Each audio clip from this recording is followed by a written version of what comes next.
Hi, quarantine stories. When I went skydiving for the first time, I was terrified.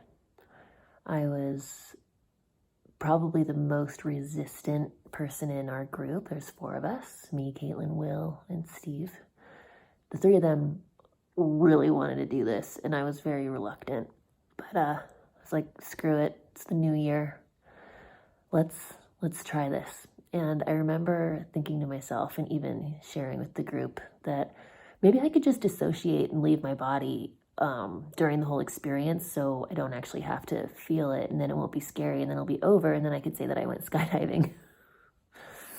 But I was like, no, that probably isn't a good idea.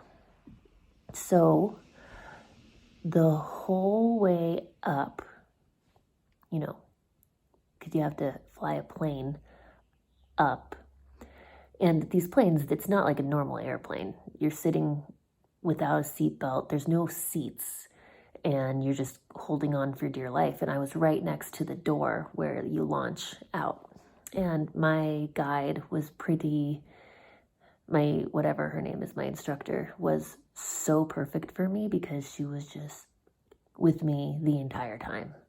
Just like joking that I was going to fall to my death, that I was going to blow out my eardrums, because I was asking her a lot of really annoying questions because I really, really, really wanted to control the whole experience. I wanted to have some control. I wanted to know what was happening. I needed to see it.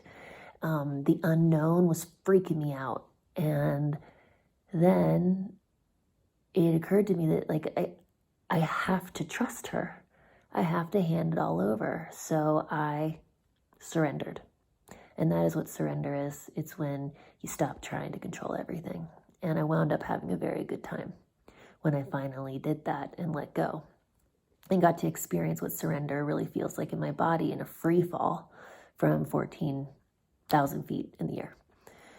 Now, on the way up, when I was really, really freaking out and I was feeling nauseous, I was so scared. I couldn't even look out into the horizon because it was just too much. And so what I did was I was just like, okay, I don't want to leave my body. I'm going to stay here.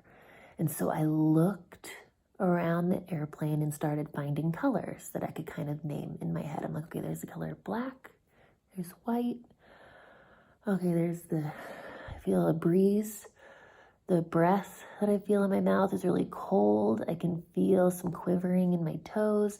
And then I gripped my feet against the floor of the plane. And I just did this sensory work to really just connect with the present moment. And as I did that, I just kept connecting with what I saw, what I felt, what I smelled.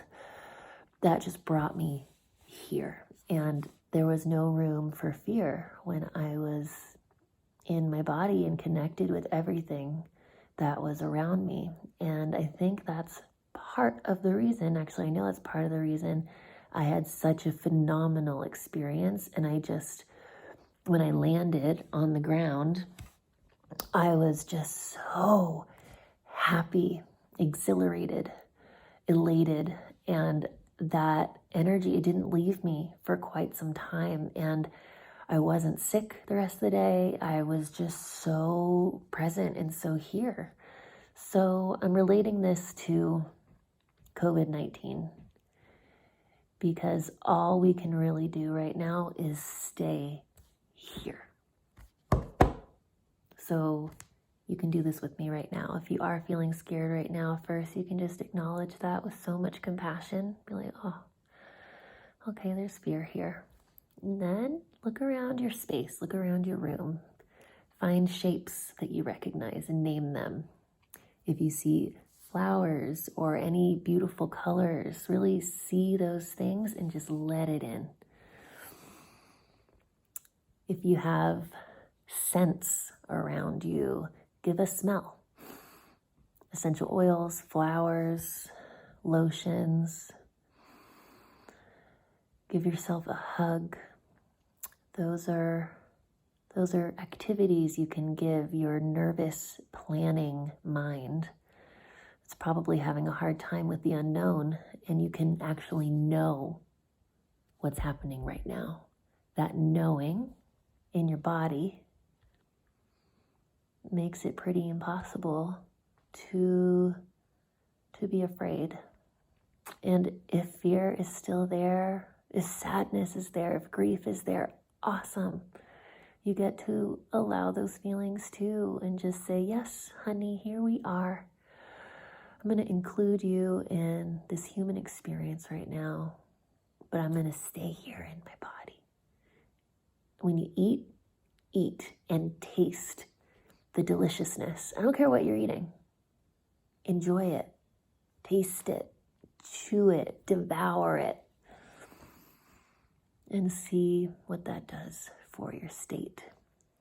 Okay, I hope you enjoyed my quarantine story number 1. Let me know what you think, what you're taking away from this in the comments, and let me know how you're doing.